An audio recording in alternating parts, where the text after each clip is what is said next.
கரம் பிடித்தென்னை வழி நடத்தும் கண்மணி போல காத்து கொள்ளும்.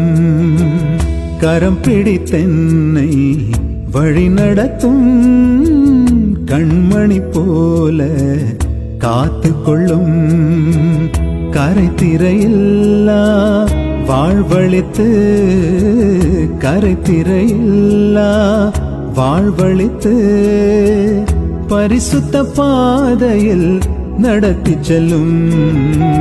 கரம் பிடித்தென்னை வழி நடத்தும் கண்மணி போல காத்து கொள்ளும்.